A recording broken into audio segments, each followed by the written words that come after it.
इस वीडियो में 2 topic cover किया जा रहा है। एक आपका सीजीएल 2022 के अंदर जिनको भी एएसओ सीएसएस मिला हुआ है, डॉक्यूमेंट वेरिफिकेशन स्टार्ट है आपका 19 जून से। उसमें जो आपका ईडब्ल्यूएस कैटेगरी है उसका जो प्रॉब्लम है सर्टिफिकेट का, उस पर हम बात करेंगे।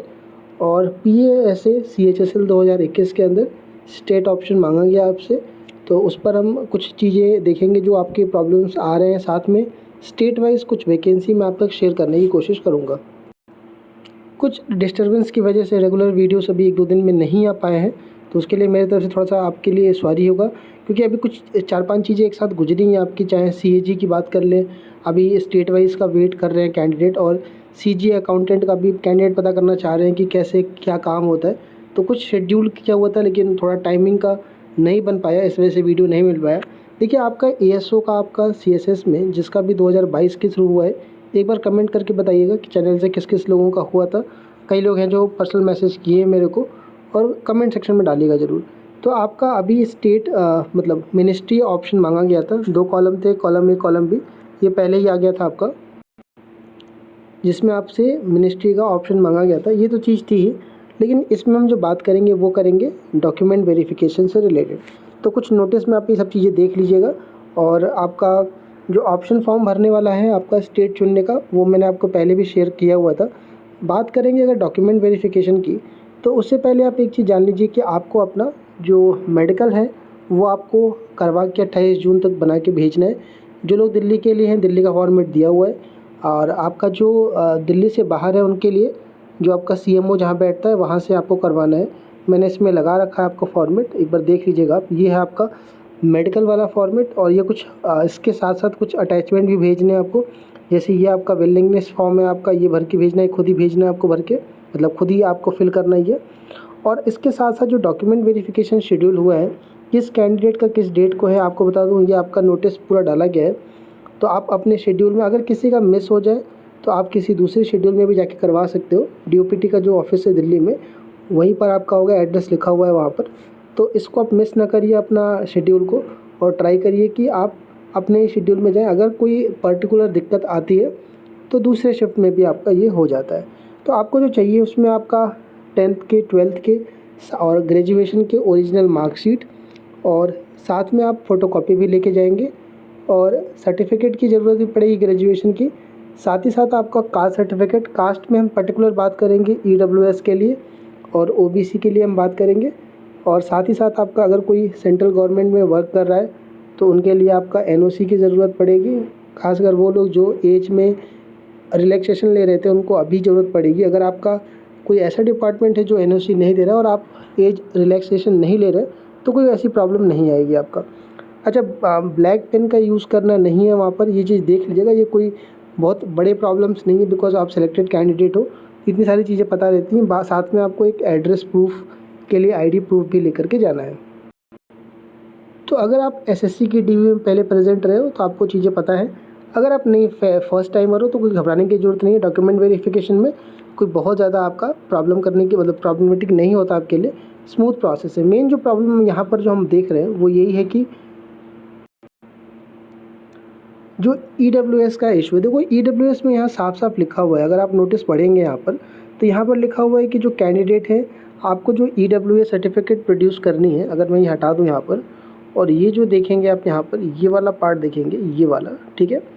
तो आपको यहाँ साफ साफ लिखेगा, मिलेगा आपको कि financial year 22-23, right, and valid year आपका 23-24। सीजीएल 2000 अगर हम 22 की बात करें तो देखो, 22 के लिए अगर हम कैंडिडेट की सर्टिफिकेट की बात करें तो उनका जो बना हुआ है वो फाइनेंशियल ईयर बना हुआ है 21-22, और वैलिड ईयर बना हुआ है 22-23 के लिए। अब कई कैंडिडेट के होंगे, हो सकता है कि ये वाला हो, अच्छी बात है। कई कैंडिडेट के नहीं बन पाए होंगे, जिनके नहीं बन पाए हैं वो प्रॉब्लम में। देखिए, इसके पहले जो गुजरा है आपका सीजीएल 2021 में, आपको बता दूं कि पोस्ट प्रेफर जब आपका मेंस ख़त्म होता है, वहाँ से मेरे चैनल का काम शुरू होता है, वहाँ से लेके ज्वाइनिंग तक का, और ऑलमोस्ट हर एक डिपार्टमेंट के थ्रू कैंडिडेट जुड़े होते हैं। और डॉक्यूमेंट वेरिफिकेशन के बाद, ज्वाइनिंग के बाद, म्यूचुअल ट्रांसफ़र से लेकर सब चीज़ों से रिलेटेड भी कैंडिडेट से बात होती रहती है। लगभग हर एक डिपार्टमेंट, ऑलमोस्ट आप मान के चलिए इस टाइम के जितने भी डिपार्टमेंट हैं सभी कैंडिडेट टच में हैं आपके, राइट। तो जो सीजीएल का आपका पिछला गुजरा हुआ है, सीजीएल 2021, तो बहुत डीप कवर करता हूँ मैं डॉक्यूमेंट वेरिफिकेशन। मेरा मेन मोटिव ये रहता है कि कहीं कोई कुछ छूट ना जाए या कहीं किसी के साथ कोई प्रॉब्लम हो रही हो, क्या कारण है उसका, वो सब हम कवर कर पाएँ ताकि आने वाले कैंडिडेट्स को कोई दिक्कत ना आए। तो सीजीएल 2021 में फाइनेंशियल ईयर और वैलिड ईयर ये मांगा गया था। एक बार आप देख लीजिए, फाइनेंशियल ईयर 20-21 था और वैलिड ईयर 21-22 मांगा गया था। इसके अलावा जिनका भी ये नहीं था उनका स्टेटस अगर हम बात करें तो 2021 वाले में उनको यूआर में शिफ्ट कर दिया। पहले उनको 1 हफ्ते का टाइम दिया गया कि अगर आप बनवा के दे दीजिए तो आपका काम हो जाए। कई स्टेट में ऐसा था कि सिर्फ फाइनेंशियल ईयर वैलिड ईयर दोनों एक ही कर दिया था। कई जगह पर वैलिड ईयर आपका सिर्फ 2000, जैसे झारखंड की बात कर लें, केवल 2022 कर दिया था, 21-22 नहीं किया था। तो उन सब के सोल्यूशन निकले और कैंडिडेट ने उसको सही करा के भी दिया। 2021 की अगर मैं डीवी की बात करूँ तो ये था आपका सीजीएल 2021 का। लेकिन इस समय बता दूं मैं आपको कि 21 वाले में डॉक्यूमेंट वेरिफिकेशन एसएससी कंडक्ट करती थी। तो एसएससी के पास बहुत बड़ी पावर रहती थी और बाकी अगर एसएससी ने एक बार क्लियर करके भेज दिया तो आगे डिपार्टमेंट कभी भी आप नहीं देखोगे कि एसएससी में मतलब क्लियर होने के बाद आगे जा कर के अगर आप जेन्युइन हो तो कोई दिक्कत आपको आ जाए। हाँ, ये होता है कि डिपार्टमेंट आपकी ज्वाइनिंग कुछ महीने के लिए रुकवा देती है या फिर मतलब रोक देती है या फिर आपकी फ़ाइल एसएससी को भेज देती है। कई ऐसे केसेस हुए कि भेजा गया एसएससी के बाद क्रॉस चेक हो क्या है, किसी का फ़ोटो मिसमैच हुआ, किसी का सर्टिफिकेट इशू रहा है। लेकिन वो खुद डिपार्टमेंट खुद की अपनी ईगो की बात करें या फिर उनकी अपना जो वो कहें अपना मोनोपोली कह लीजिए आप, उसके हिसाब से वो चला रहे होते। बाकी कोई दिक्कत नहीं है, सबकी ज्वाइनिंग हो जाती है जब एसएससी डीवी कंडक्ट कर देता है। लेकिन इस बार नहीं है। तो यार ये जो मेरे हिसाब से अगर पिछला देखा जाए 21 का, तो 22 में आपका फाइनेंशियल ईयर ये होगा, वैलिड ईयर ये होगा। हो सकता है कि टाइपिंग ईयर हो गया हो, बिकॉज अभी सीजीएल 2022 जो चल रहा है वो मार्च के बाद का प्रोसेस उनको नज़र आ रहा होगा, लेकिन फॉर्म आपका पहले का ही आया हुआ है, राइट। आप देखेंगे तो जनवरी में ही फॉर्म भरना था आपका। तो कहीं ना कहीं ये चीज़ें कहीं ना कहीं प्रॉब्लम होगा। तो अगर देखा जाए कि पिछले वाले का 21 के बाद तुरंत 22 आया, कोई गैप भी नहीं हुआ है आपका, तो वैलिड ईयर फाइनेंशियल ईयर ये होना चाहिए। जो लोग डॉक्यूमेंट वेरिफिकेशन कराने जा रहे हो, मेरी आपसे रिक्वेस्ट होगी कि एक बार आप रिव्यू ज़रूर दीजिए। थोड़ा मैं टच में नहीं हो पा रहा हूँ अभी कुछ चीज़ों से, लेकिन आप प्लीज़ यूट्यूब कमेंट में डालिएगा और टेलीग्राम पे मुझे जो पर्सनल मैसेज करते हो, देखो टेलीग्राम का अपना जो ग्रुप है वो मैं इसलिए नहीं खोल रहा हूँ कि वहाँ बहुत सारी चीज़ें हो जाती हैं, मैं ट्रैक नहीं कर पाता हूँ। कई बार लोग मिसयूज़ मतलब बैड वर्ड्स का भी यूज़ करते हैं, तो यार ठीक नहीं रहता है इतना एक्टिव नहीं रहना कि यार हर टाइम। तो इस वजह से मैंने उसको डीएक्टिवेट करा हुआ है। काम की चीज़ें बस वहाँ पोस्ट कर रहा होता हूँ मैं। तो प्लीज़ आप में से जो लोग भी गुजर के आ रहे हो, क्या स्टेटस रह रहा है बताइए। बाकी घबराने की ज़रूरत नहीं है। अगर किसी को कोई इशू आ रही है तो प्लीज़ मुझे लिखिएगा टेलीग्राम पर नीचे, और आगे भी बहुत सारे बैचेस हैं, कुछ ना कुछ इसका सोल्यूशन निकल के आएगा। घबराने की ज़रूरत नहीं, नौकरी नहीं जाएगी आपकी। इस तरह की कोई भी चीज़ें लेके ना चलिए। पोस्टल असिस्टेंट, सॉर्टिंग असिस्टेंट का भी आपका आगे कई कैंडिडेट मुझसे रेगुलर पूछ रहे थे कि सर क्या है। 27 अप्रैल को रिज़ल्ट आया था आपका, और मतलब अप्रैल एंड में आया था। मई और जून 1.5 महीने में आप देखो तो आपका स्टेट ऑप्शन का मांगा गया है आपका।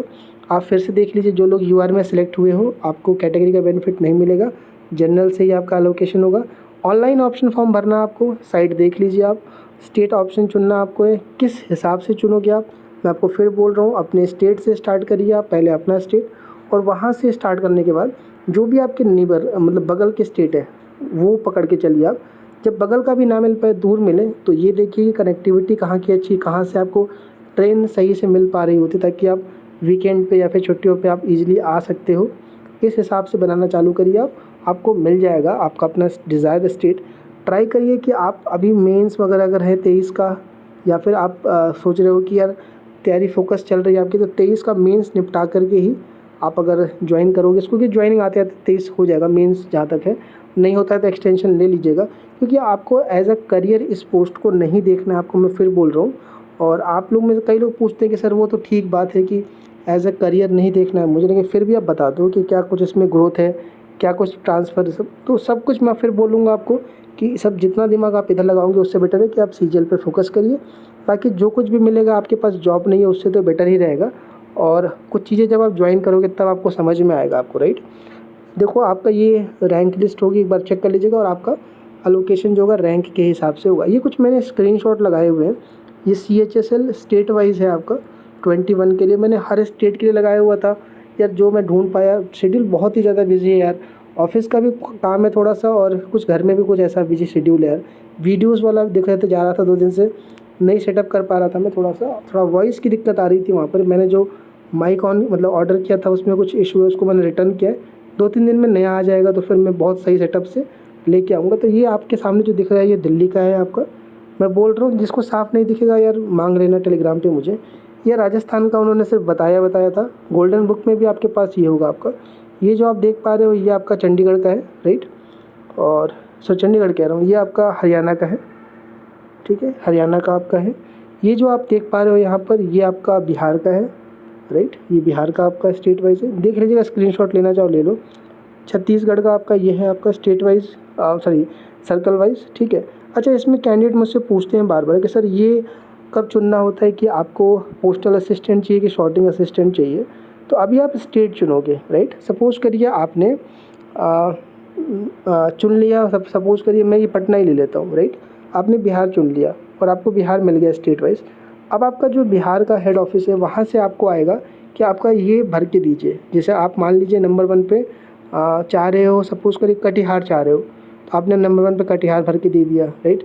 उसी यहीं पर आप देखोगे कि आपको पीए और ऐसे चाहिए, तो पीए और ऐसे का इसमें रहता है आपका, राइट। तो आप यहाँ से वो देख सकते हो कि आपको पोस्टल असिस्टेंट चाहिए। मैं जैसे दिखाऊँ आपको, यहाँ देखो आरएमएस चाहिए, रेलवे मेल सर्विस चाहिए, तो आप नंबर 1 पे आरएमएस भर सकते हो, तो आपको आरएमएस मिल जाएगा। बाकी अगर आप देखोगे तो वो नॉर्मल ऑफिस है। अब इसमें भी आपको हेड ऑफिस मिलेगा, सर्कल ऑफिस मिलेगा, रीजनल ऑफिस मिलेगा, वो उन पे रहता है। अभी आप यहाँ से डिवीज़न चुन पाओगे, राइट। लेकिन आप ये मान के चलिए कि अगर आपको अपना स्टेट मिल गया तो आपको अपना आपका डिवीज़न जो होगा आपके घर के पास ही रहेगा। यही बेस्ट पार्ट रहता है आपको। आपकी रैंक अच्छी अगर है या मिडिल में भी है, तो अगर आपका स्टेट इतना प्रेफर्ड स्टेट में से नहीं है तो ये इसका बेस्ट पार्ट है, आपको कि मिल जाएगा। ये जो आप देख पा रहे होगे ये गुजरात का है आपका, राइट। थोड़ा साफ़ नहीं आ रहा होगा गुजरात का, लेकिन फिर भी आप एक बार कोशिश करिएगा। अगर नहीं समझ में आता है तो टेलीग्राम पे मुझसे पर्सनल मैसेज करके मांग दीजिए, यूट्यूब कमेंट में डाल दीजिएगा, ये बुक मैं शेयर कर दूँगा। ये कर्नाटका रीजन का है आपका, कर्नाटका रीजन का आप देख लीजिएगा। और ये जो देख पा रहे हो ये एमपी का है आपका। और इसके अलावा ये आप जो देख पा रहे हैं ये आपका चंडीगढ़ का है, राइट। ये चंडीगढ़ सर्कल का आपका है, राइट। और ये आरएमएस का उसमें अलग है। ये जो मैंने फ़ाइल करी थी ये आपका फ़ाइल किया था कोलकाता के लिए, लेकिन कोलकाता में उन्होंने डिवीज़न वाइज बताया नहीं था। टोटल बता दिया था कि 191 वैकेंसी रिपोर्ट करी जा रही है, मतलब वैकेंसी जा रही है। यूपी का ही है, यूपी से भी 673 वैकेंसीज जा रही है, लेकिन बताया नहीं कहाँ कहाँ पर है। तो ये कुछ मैंने शेयर करा है आपको, कुछ हेल्प मिल पा रहा तो ठीक है। और बाकी अगर किसी ने फ़ाइल करा हो तो मुझे शेयर कर दीजिएगा। अगर पर्टिकुलर किसी स्टेट का, जैसे कि कई सारे कैंडिडेट पूछते हैं मुझसे कि मुंबई का भी शायद है मेरे पास, मिल नहीं रहा है, कोई दिक्कत नहीं यार, ढूंढने का थोड़ा टाइम लगेगा। बाकी अगर किसी ने फ़ाइल किया होगा तो मुझे मैसेज कर दीजिएगा ना, ठीक है। मुंबई का फ़ाइल किया था मैंने यार, उस टाइम पर यार आरटीआई इतने सारे रहते हैं कि यार ट्राई कर बहुत मुश्किल है। तो कुछ कैंडिडेट ने फ़ाइल किया होगा आप में से, अगर मिल जाएगा तो मुझे शेयर करिएगा, लोगों तक पहुँच पाएगा। बाकी कोई डाउट है, कुछ सवाल है आपके तो कमेंट में डालिएगा। और मैं अच्छे से अच्छा चीज़ों करने की कोशिश कर रहा हूँ। सब्सक्राइब ज़रूर कर लीजिएगा। कोई भी तरह का डाउट रहे आप मुझे ज़रूर लिख